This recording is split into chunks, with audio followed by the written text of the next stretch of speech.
It's time for us to take a walk, but it's a very special walk. You will leave the house with back pain, but after this walk, your pain will be gone.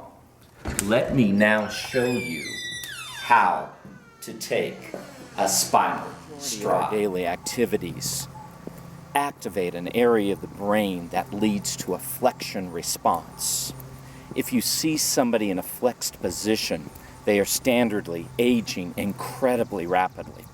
What we want to do is take our walk to provoke a region of the brain called the nucleus cunatus. The nucleus cunatus, an area of it, will cause an extension reflex, which allows our bodies to remain more upright and erect. This is exactly what we want.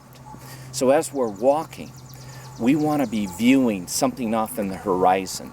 We want to keep the chin up as we're walking. This is incredibly important. You're going to fix your ocular anchor. I want you to choose a tree or a post in front of you, and you are going to begin to slightly turn your head right to left and left to right as you focus specifically on that spot. Continue to do this as you walk. You're going to notice one side is a little bit more awkward than the other. That is okay. You are working synergistically with your hemispheres. Continue to focus straight ahead, chin up, body fully erect. This is exactly what we want, an upright posture, extensor reflexes. All of our day we sit. Technology, cars, occupational, all of these things provoke that flexion response. This is a very, very bad position to be in. Accelerated aging, large amounts of arthritic change. Continue to focus on your ocular anchor, turning your head right to left, left to right. Each opportunity, we're coming down a hill. What we want to do when we're proceeding down a hill is really provoke that extension mechanism or that extension reflex. Here's how we do it. Instead of having our ocular anchor directly in front of us, just like we've been doing on the straight patterns or the straight field, what we're going to begin to do is raise our ocular anchor vertically. So we're going to take a look at something higher up, a tree, maybe the top of a tree. We're going to hold that ocular anchor right there, and we're going to shift our weight back onto the heels. We want to lean back. We want to lean that center of gravity back as we're going down the hill. We want to focus high on that treetop as we move forward down the hill. This is a huge opportunity to activate that nucleus cunatus, that extensor mechanism. Remember, everything we do is flexion. Everything is falling forward. This is where we decay rapidly. So take advantage of walking down. The worst thing we can do is walk a hill forward. This stimulates the deep flexors of our hips, provoking the flexion reflex. So what do? We've got hills all over Virginia.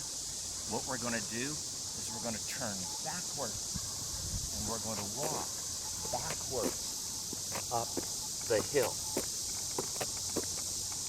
You're going to keep your eye on the horizon as you're walking backwards. You'll become more and more comfortable.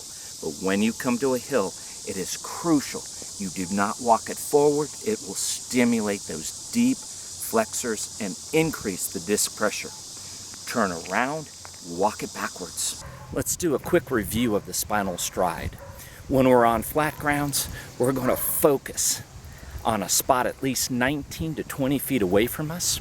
We're going to fixate on that spot.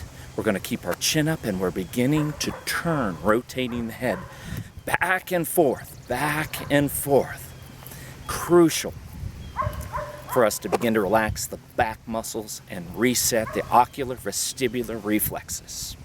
Next, we come to a hill. We're going to walk down the hill. We're going to focus on a spot out on the horizon. We're going to anchor our eyes, but we're going to bring them vertically above the horizon. And we're going to let our weight shift backwards onto our heels. We want to provoke that extension mechanism, that upright mechanism in that portion of the brain called the nucleus cunatus. The most important part of our spinal stride is when we come to the foot of a hill. We have to turn around and walk that hill backwards. When we're going uphill, we must do it backwards, stimulating the gluteal muscles, stimulating the hamstrings and the calf differently. But it also allows our deep flexors, our deep groin muscles to be stretched and relaxed, dramatically reducing the pressure of our lumbar discs.